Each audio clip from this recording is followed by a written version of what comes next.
Hello, I am MS Chauhan, physics trainer. Today we are discussing about the chapter 3rd, metal non-metals. This is the class 10th science. So we are doing the chemistry chapter number 3rd. So we are doing the NCERT in-text exercise. तो in-text exercise जो अंदर दिए हुए हैं तो page number wise हम in-text exercise को solve करते हैं। तो आइए देखते हैं पेज नंबर 40 पर क्वेश्चन नंबर फर्स्ट। तो क्वेश्चन नंबर फर्स्ट कहता है हमारा give an example of a metal which. तो आपको एक एग्जांपल देना है इसी मेटल का। तो जो है तो क्या है, पहला हमारा यहाँ पे देखेंगे is a liquid at room temperature, यानी कि रूम टेम्परेचर पे जो क्या हो लिक्विड हो। तो हम सीधे सीधे आंसर्स करते हैं। देखिए the metal that exit in the liquid state at room temperature, वो क्या होता है, उसे हम मरकरी कहते हैं। सेकंड जो हमारा आंसर रहेगा metal can easily cut with the knife, जिसे हम नाइफ यानी कि चाकू से आसानी से काट सकते हैं, वो क्या हमारे सोडियम है और पोटेशियम है, उन्हें हम इजीली हम कट कर सकते हैं। थर्ड जो क्वेश्चन है वो है metal that is best conductor of heat, जो बेस्ट कंडक्टर है हीट का वो क्या हमारे सिल्वर है और गोल्ड है, क्या है सबसे बेस्ट कंडक्टर हैं, इनमें हीट इजीली फ्लो हो जाती है। फोर्थ है हमारा metal that are poor conductor of heat, जिनमें हीट क्या ट्रांसफ़र नहीं होती है, जो सबसे पुअर हैं वो क्या हमारे मरकरी है और लीड है, इनमें से हीट ट्रांसफ़र नहीं होती। तो आइए देखते हैं अब आगे question number second. Question number second कहता है explain the meaning of the malleable and ductile. तो मेलिएबल और डक्टाइल क्या होते हैं, उन्हें आपको डिफ़ाइन करना है। तो पहले हम मेलिएबल को डिफ़ाइन करते हैं। तो मेलिएबल क्या होते हैं, substance that can convert into thin sheet, जिन सबस्टांस को हम थिन शीट में पतली से पतली शीट में कन्वर्ट कर सकते हैं बाय बीट करके, उन्हें आर कॉल्ड मेलेबल। जिन्हें हम शीट में कन्वर्ट कर सकते हैं उन्हें क्या मेलेबल कहते हैं। Most of the metals are malleable, लगभग मेटल्स वो क्या मेलेबल हैं, जिसमें से गोल्ड और सिल्वर क्या हैं बेस्ट मेलेबल मेटल्स हैं, इन्हें आप बीट करके थिन से थिन शीट बना सकते हो। सेकंड टर्म थी हमारी डक्टाइल। डक्टाइल क्या होंगे, the substance that can be drawn into thin wire, जिन्हें हम थिन वायर में ड्रॉन कर सकें खींच सकें, are called ductile. Most of the metals are ductile, जो मेटल्स हैं वो लगभग डक्टाइल होते हैं। Gold is the most ductile metal, gold क्या है सबसे मोस्ट डक्टाइल मेटल है। नेक्स्ट करते हैं हम क्वेश्चन नंबर फर्स्ट करेंगे हम, और पेज नंबर हमारा 46। तो 46 पेज निकालिए और उस पर देखिए आप क्वेश्चन नंबर फर्स्ट। तो why is the sodium kept immerse in kerosene oil, जो सोडियम रहता है या पोटेशियम रहता है इन्हें हम केरोसिन ऑयल में क्यों रखते हैं। तो आप देखिए answer, metals such as potassium और sodium react so vigorously that they catch fire, यदि हम उन्हें एयर में रखते हैं तो वो क्या हमारे सबसे रिएक्टिव मेटल्स हैं। इफ़ कैप्ट इन ओपन, यदि हम उन्हें खुले रखते हैं, to protect them to prevent accident fire, तो वो क्या है ओपन में हम रखेंगे तो वो क्या है उनमें आग लग जाती है, तो उस आग से बचाने के लिए कोई एक्सीडेंट ना हो उस फायर से, they are kept immerse in the kerosene oil, तो इसीलिए उन्हें हम केरोसिन ऑयल में रखते हैं।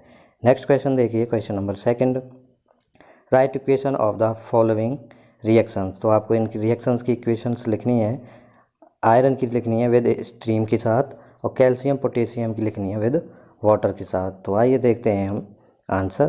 तो आंसर में पहले हम करेंगे iron react with steam, iron steam के साथ रिएक्ट करता है तो आयरन हमारी Fe होती है, स्टीम H2O ले लिया तो Fe3O4 बनेगा और यहाँ पे हाइड्रोजन गैस क्या है वो रिलीज होगी।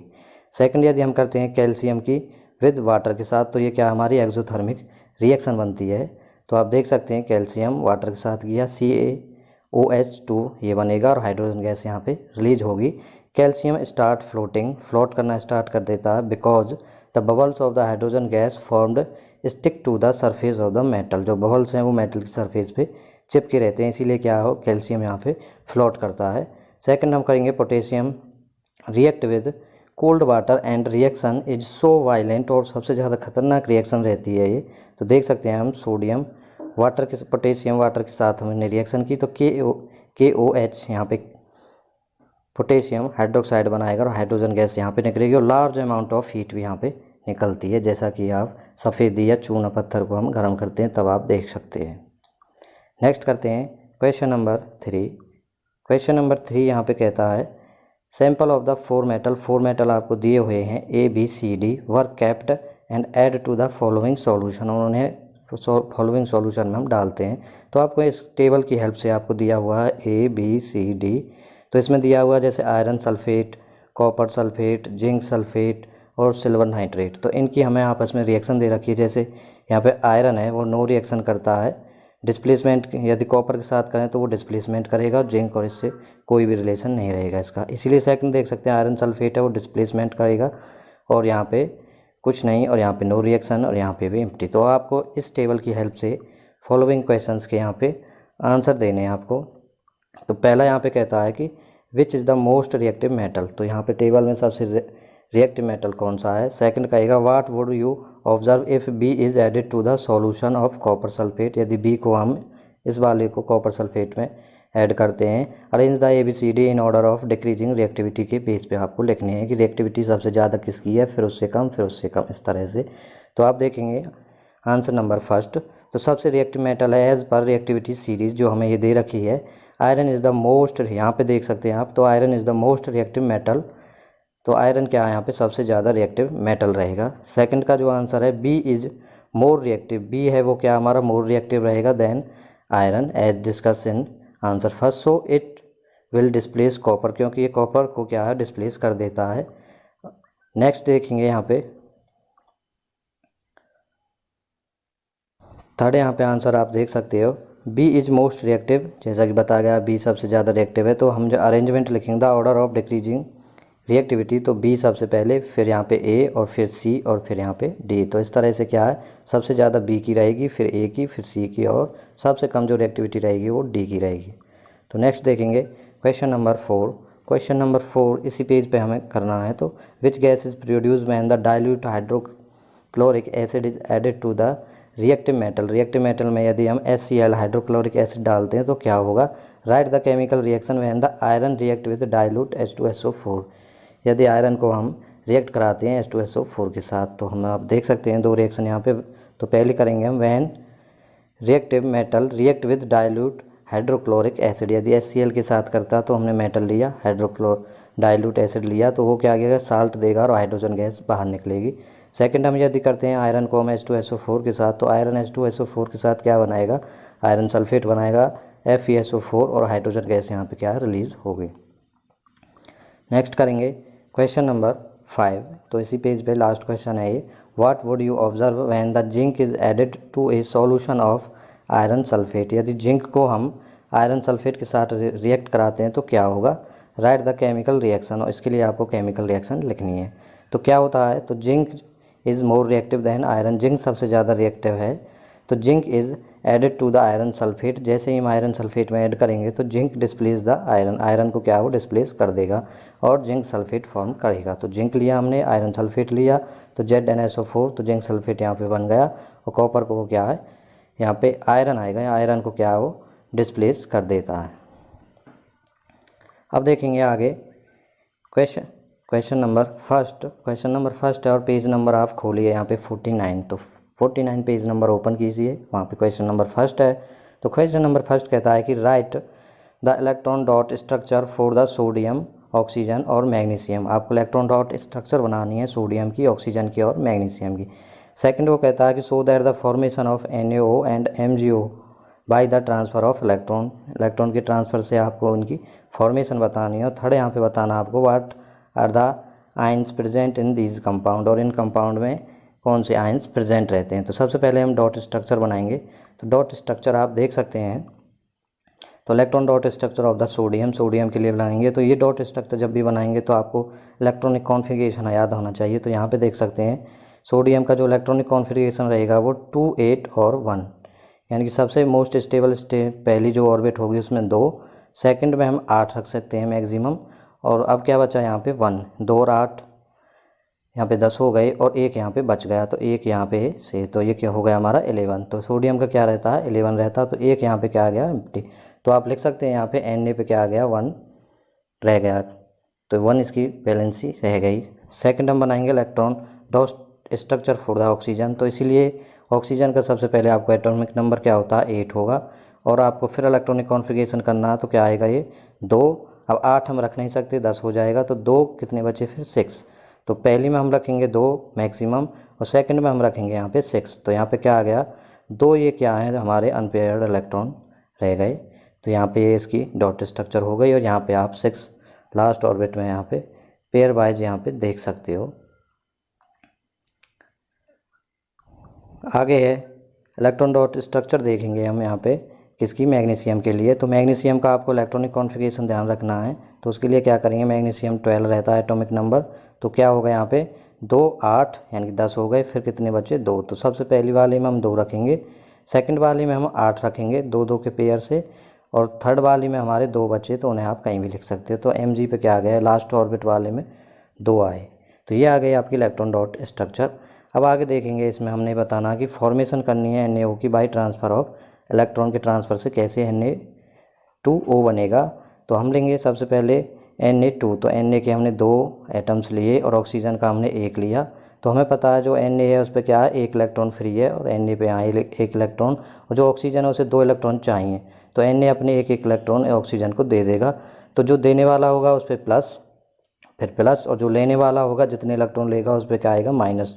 तो Na ने 1 दिया, इस Na ने 1 दिया, तो यहाँ पे क्या आ गया 2 नेगेटिव, इन पे 1 1 प्लस, तो यहाँ पे क्या बन गई NaO, तो सोडियम ऑक्साइड बन गई। ऐसे ही बनाएंगे यहाँ पे मैग्नीशियम ऑक्साइड यानी कि MgO। तो MgO बनाने के लिए क्या होंगे, मैग्नीशियम लेंगे हम और ऑक्सीजन लेंगे। तो मैग्नीशियम के क्या रहते हैं 2 इलेक्ट्रॉन रहते हैं लास्ट में, और यहाँ पे इसको 2 चाहिए, तो ये अपने दोनों ही इलेक्ट्रॉन इसे दे देगा। तो Mg पे 2 पॉजिटिव आ जाएगा और जो ऑक्सीजन है हमारे उस पर 2 नेगेटिव आ जाएगा और MgO फॉर्म हो जाएगी। तो हमें थर्ड बताना था एक compound, the ion present in this compound are, तो Mg 2 पॉजिटिव, आप देख सकते हो 2 दिए थे, ऑक्सीजन ने 2 लिए हैं तो O2 नेगेटिव, और सोडियम 1 देगा तो Na पॉजिटिव। तो ये वो कंपाउंड्स हैं। तो सेकंड क्वेश्चन देखेंगे हम इसी पेज पर, why do the ionic compound have high melting point. जो आयोनिक कंपाउंड होते हैं उनका मेल्टिंग पॉइंट हाई होता है, क्यों होता है। तो ionic compound have the high melting point and boiling point because the ionic compound are formed by attractive force of two opposite ion। 2 opposite ion होंगे प्लस माइनस या माइनस प्लस, उनके attraction से क्या हमारी ये आयोनिक कंपाउंड फॉर्म होते हैं। तो इसमें क्या है अमाउंट ऑफ हीट एनर्जी की भी ज़रूरत होती है इस ब्रेक को तोड़ने के लिए, तो इसीलिए इनके लिए हाई मेल्टिंग पॉइंट और बॉइलिंग पॉइंट्स होते हैं। तो अब देखिए आप अगला पेज निकालिए, पेज नंबर 53 ओपन कीजिए। Question number first, define the following term. आपको फॉलोइंग टर्म को डिफाइन करना है। पहली जो टर्म है वो क्या हमारी मिनरल है, सेकंड हमारी ओर है और थर्ड हमारी गैंग है। तो आप इन तीनों टर्म को क्या है यहाँ पे हमें डिफाइन करना है। तो सबसे पहले हम डिफाइन करेंगे कि मिनरल्स क्या होते हैं। द एलिमेंट और compound which occur naturally in the earth crust, जो अर्थ की क्रस्ट में पाए जाते हैं naturally, are known as minerals. तो उन्हें हम क्या कहेंगे मिनरल्स कहेंगे, और उनके एग्जाम्पल आप देख सकते हो। सेकंड और क्या होते हैं, if the mineral contain a very high percentage of the particular metal, यदि मिनरल में ही हाई परसेंट का मेटल मिलेगा, and the metal can profitable extract from it, और उस मेटल को हम इजीली एक्सट्रैक्ट कर सकते हैं, तो दीज मिनरल्स आर कॉल्ड ओर, उन्हीं मिनरल्स को हम ओर कहेंगे। तो आपके इस एग्जाम्पल आप देख सकते हो। थर्ड है यहाँ पर गैंग। गैंग क्या होती है, the ore mined from the earth, जो ओर अर्थ से माइन किए जाते हैं, are usually contaminated with the large amount of impurity, उनके साथ क्या है लार्ज अमाउंट ऑफ इम्प्योरिटीज़ भी आती हैं। जिन ओर के साथ लार्ज अमाउंट ऑफ इम्प्योरिटीज़ आएंगी सच एज जैसे सैंड आती है या सॉइल आती है, उन्हें कहेंगे हम गैंग। तो इसके एग्जांपल भी आप देख सकते हो। तो आगे देखेंगे question number second. Question number second कहता है name two metal which are found in nature in free state, जो फ्री स्टेट में पाए जाते हैं नेचर में, ऐसे हमें मेटल्स के नाम बताने। तो the metals which are least reactive they are often found in free stage, वो हमारे gold, silver, platinum, copper. Next करेंगे हम question number 3, what chemical process is obtained for used for obtaining a metal from its oxide. तो कौन सी हम process हम use करते हैं इसके लिए, तो आप देख सकते हैं आंसर यहाँ पे।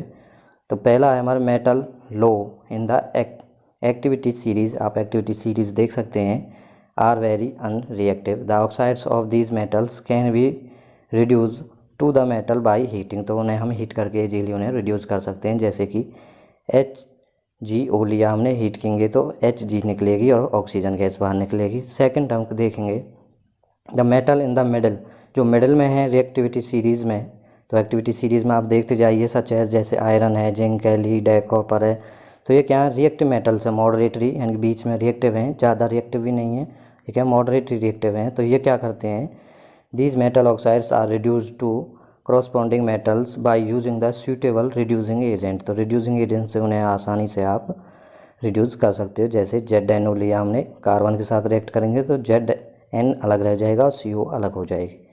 थर्ड यहाँ पर है metal high up in the reactive series, reactive series में हाई अप पे देखिए सबसे ऊपर वो क्या वेरी रिएक्टिव हैं, तो they are separated from their oxides by electrolysis process, और इन्हें हम इलेक्ट्रोलाइसिस प्रोसेस के द्वारा हम सेपरेट कर सकते हैं। इलेक्ट्रोलाइसिस प्रोसेस आप देख सकते हैं इजीली इन डायग्राम।